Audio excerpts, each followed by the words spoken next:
ಮೇಲುಕೋಟೆ ಅವಳಿ ಕೊಲೆ, ಇನ್ಸ್ಟಾಗ್ರಾಂ ಸ್ನೇಹದಿಂದ ಸೇಡಿನ ಹತ್ಯೆವರೆಗೆ ಒಂದು ಬೆಚ್ಚಿ ಬೀಳಿಸುವ ಕಥೆ. ಒಂದು ನಾಪತ್ತೆ ಪ್ರಕರಣ, ಅದರ ಬೆನ್ನಲ್ಲೇ ನಡೆದ 2 ಬರ್ಬರ ಕೊಲೆಗಳು.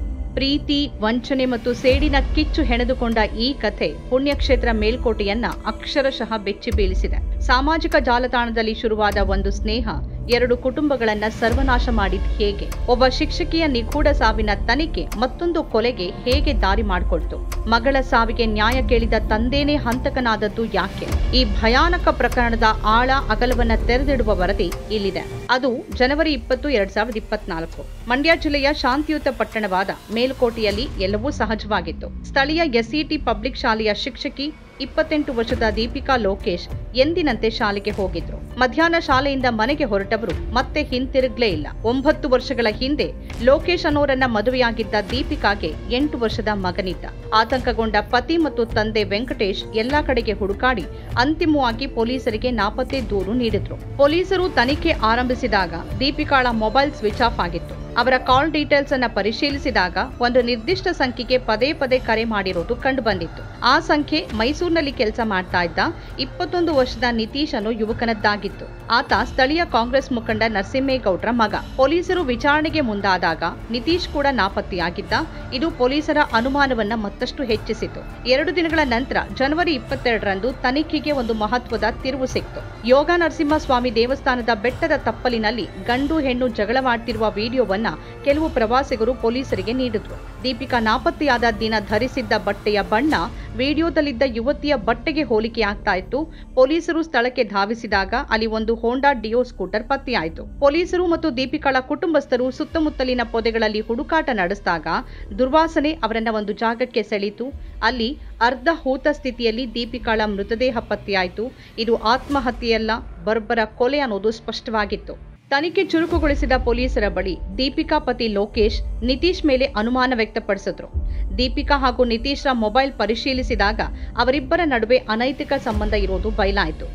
ದೀಪಿಕಾ ಇನ್ಸ್ಟಾಗ್ರಾಂನಲ್ಲಿ ಸಕ್ರಿಯವಾಗಿದ್ದು ರೀಲ್ಸ್ ಮೂಲಕ ಸಾಕಷ್ಟು ಜನಪ್ರಿಯತೆ ಗಳಿಸಿದ್ರು. ಇದೇ ವೇದಿಕೆಯಲ್ಲಿ ನಿತೀಶ್ನ ಪರಿಚಯವಾಗಿ ಸ್ನೇಹ ಪ್ರೀತಿಗೆ ತಿರುಗಿತ್ತು. ಅಚ್ಚರಿಯ ಸಂಗತಿ ಅಂತಂದ್ರೆ ಕೆಲವು ರೀಲ್ಸ್ಗಳಲ್ಲಿ ನಿತೀಶ್ ದೀಪಿಕಾಳನ್ನ ಅಕ್ಕ ಅಂತ ಕರೆದಿದ್ದ. ಆದರೆ ಅವರ ನಡುವೆ ಬೆಳೆದಿದ್ದ ಸಂಬಂಧ ಬೇರೆನೇ ಆಗಿತ್ತು. ದೀಪಿಕಾ ನಾಪತ್ತೆ ಆಗೋದಕ್ಕೆ 15 ದಿನಗಳ ಮೊದಲು ಪತಿ ಲೋಕೇಶ್ ನಿತೀಶ್ಗೆ ಕರೆ ಮಾಡಿ ತನ್ನ ಹೆಂಡತಿಯಿಂದ ದೂರವಿರುವಂತೆ ಎಚ್ಚರಿಕೆ ಕೂಡ ನೀಡಿದ್ರು. ನಿತೀಶ್ನೇ ಪ್ರಮುಖ ಆರೋಪಿ ಅಂತ ಖಚಿತಪಡಿಸಿಕೊಂಡ ಪೊಲೀಸರು ಆತನ ಮನೆಗೆ ಹೋದಾಗ ಮತ್ತೊಂದು ಆಘಾತಕಾರಿ ಮಾಹಿತಿ ಲಭಿಸಿತು. ನಿತೀಶ್ ತನ್ನ ತಂದೆಗೆ ತಾನೊಂದು ತಪ್ಪು ಮಾಡಿದ್ದೀನಿ, ನನ್ನ ತಂಗಿಯ ಮದುವೆಯನ್ನ ನನಗಾಗಿ ಕಾಯ್ದೆ ಮಾಡಿ ಅಂತ ಆಡಿಯೋ ಸಂದೇಶ ಕಳಿಸಿದ್ದ. ಇದು ಕೊಲೆ ಮಾಡಿರೋದಕ್ಕೆ ಪರೋಕ್ಷ ಒಪ್ಪಿಗೆಯಾಗಿತ್ತು. ಮೊಬೈಲ್ ಟವರ್ ಲೊಕೇಶನ್ ಆಧರಿಸಿ ವಿಜಯನಗರ ಜಿಲ್ಲೆಯ ಹೊಸಪೇಟೆ ಬಳಿ ನಿತೀಶ್ನನ್ನ ಬಂಧಿಸಲಾಯಿತು. ವಿಚಾರಣೆ ವೇಳೆ ಆತ ತನ್ನ ತಪ್ಪನ್ನು ಒಪ್ಪಿಕೊಂಡ. ದೀಪಿಕಾ ಇತ್ತೀಚೆಗೆ ತನ್ನಿಂದ ದೂರವಾಗೋಕೆ ಪ್ರಯತ್ನಿಸ್ತಾ ಇದ್ದು ಅದನ್ನ ಸಹಿಸೋಕಾಗ್ಲಿಲ್ಲ. ಜನವರಿ 20ರಂದು ತನ್ನ ಹುಟ್ಟುಹಬ್ಬದ ದಿನ ಕೊನೆ ಬಾರಿಗೆ ಭೇಟಿಯಾಗುವಂತ ಆಕೆಯನ್ನ ಬೆಟ್ಟದ ತಪ್ಪಲಿಗೆ ಕರೆಸಿಕೊಂಡಿದ್ದ. ಅಲ್ಲಿ ಮಾತಿಗೆ ಮಾತು ಬೆಳೆದು ಕೋಪದ ಭರದಲ್ಲಿ ಆಕೆಯ ದುಪ್ಪಟ್ಟಾದಿಂದಲೇ ಕತ್ತು ಬಿಗಿದು ಕೊಲೆ ಮಾಡಿ ಶವವನ್ನ ಅಲ್ಲೇ ಹೂತು ಪರಾರಿಯಾಗಿದ್ದಾಗಿ ಬಾಯ್ಬಿಟ್ಟ. ಪೊಲೀಸರು ನಿತೀಶ್ನನ್ನ ಬಂಧಿಸಿ ಜೈಲಿಗೆ ಕಳಿಸಿದ್ರು. ಕಥೆ ಇಲ್ಲಿಗೆ ಮುಗಿಲಿಲ್ಲ. 1 ವರ್ಷ ಜೈಲಿನಲ್ಲಿದ್ದ ನಿತೀಶ್ ಜಾಮೀನಿನ ಮೇಲೆ ಹೊರಬಂದ. ಆದರೆ ಮಗಳ ಸಾವಿನಿಂದ ಕುಸ್ತು ಹೋಗಿದ್ದ ದೀಪಿಕಾಳ ತಂದೆ ವೆಂಕಟೇಶ್ ಸೇಡಿನ ಜ್ವಾಲೆಯಲ್ಲಿ ಕುಡಿತಾ ಇದ್ರು. ನಿತೀಶ್ನನ್ನ ಕೊಂದು ಮಗಳ ಸಾವಿಗೆ ಪ್ರತೀಕಾರ ತೀರಿಸಿಕೊಳ್ಬೇಕು ಅಂತ ಅವರು ಸಂಚು ರೂಪಿಸಿದ್ರು. ಆದರೆ ಜಾಮೀನು ಪಡೆದ ನಂತರ ನಿತೀಶ್ ಊರಿನಿಂದ ದೂರ ಉಳಿದಿದ್ದ. ಈ ವರ್ಷದ ಮೇ ತಿಂಗಳಲ್ಲಿ ನಿತೀಶ್ನ ತಂದೆ ನರಸಿಂಹೇಗೌಡ ಧರ್ಮಸ್ಥಳದಲ್ಲಿ ತಮ್ಮ ಮಗಳ ಮದುವೆಯ ಸಿದ್ಧತೆಯಲ್ಲಿದ್ರು. ಈ ವಿಷಯ ತಿಳಿದ ವೆಂಕಟೇಶ್ ಮಗ ಸಿಗದೇ ಇದ್ರೆ ಅವನ ತಂದೆಯನ್ನೇ ಮುಗಿಸ್ಬೇಕು ಅಂತ ನಿರ್ಧರಿಸಿದ್ರು. ಮಂಡ್ಯದ ಮಾಣಿಕ್ಯನಹಳ್ಳಿಯಲ್ಲಿ ನರಸಿಂಹೇಗೌಡರನ್ನ ಅಡ್ಡಗಟ್ಟಿ ಸಾರ್ವಜನಿಕವಾಗಿಯೇ ಚಾಕುವಿನಿಂದ ಇರಿದು ಬರ್ಬರವಾಗಿ ಕೊಲೆ ಮಾಡಿದ್ರು. ಕೆಲವೇ ಗಂಟೆಗಳಲ್ಲಿ ಪೊಲೀಸರು ವೆಂಕಟೇಶ್ನನ್ನ ಬಂಧಿಸಿದ್ರು. ಒಂದು ಅನೈತಿಕ ಸಂಬಂಧ ಒಂದು ಜೀವವನ್ನ ಬಲಿ ತೆಗೆದುಕೊಂಡ್ರೆ ಆ ಸಾವಿನ ಸೇಡು ಮತ್ತೊಂದು ಅಮಾಯಕ ಜೀವವನ್ನ ಬಲಿ ತೆಗೆದುಕೊಂಡಿದೆ. ಪ್ರೀತಿಯ ಹೆಸರಲ್ಲಿ ನಡೆದ ಈ ಅಪರಾಧ 2 ಕುಟುಂಬಗಳನ್ನ ಬೀದಿಪಾಲು ಮಾಡಿದೆ.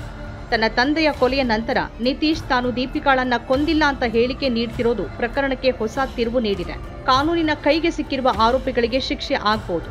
ಆದರೆ ಈ 2 ಕುಟುಂಬಗಳಿಗೆ ಆದ ನಷ್ಟವನ್ನ ಯಾರೂ ತುಂಬುವುದಕ್ಕೆ ಸಾಧ್ಯ ಇಲ್ಲ. ಸಾಮಾಜಿಕ ಜಾಲತಾಣಗಳ ಸ್ನೇಹ ಮತ್ತು ಸಂಬಂಧಗಳು ನಮ್ಮ ಬದುಕನ್ನ ಎತ್ತ ಕೊಂಡೊಯ್ತಿವೆ ಅನ್ನೋ ಕಠೋರ ಪ್ರಶ್ನೆಯನ್ನ ಮೇಲ್ಕೋಟೆಯ ಈ ಜೋಡಿ ಕೊಲೆ ಪ್ರಕರಣ ನಮ್ಮೆಲ್ಲರ ಮುಂದಿಟ್ಟಿದೆ. ನಮ್ಮ ಕಾರ್ಯಕ್ರಮಗಳನ್ನ ನೀವು ನೋಡ್ತಾ ಇದ್ರೆ ನಮ್ಮ ಚಾನೆಲ್ ಅನ್ನ ಸಬ್ಸ್ಕ್ರೈಬ್ ಮಾಡಿ, ಪಕ್ಕದ ಬೆಲ್ ಐಕಾನ್ ಒತ್ತಿ ನಮ್ಮನ್ನ ಬೆಂಬಲಿಸಿ. ಹಾಗೆ ನಮ್ಮ ಕಾರ್ಯಕ್ರಮಗಳನ್ನ ಲೈಕ್ ಮಾಡಿ, ಕಮೆಂಟ್ ಮಾಡಿ, ಅದನ್ನ ಬೇರೆಯವರಿಗೂ ವಾಟ್ಸ್ಆಪ್ ಮೂಲಕ ಶೇರ್ ಮಾಡಿ.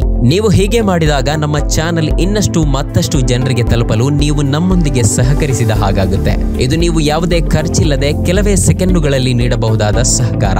ಧನ್ಯವಾದಗಳು.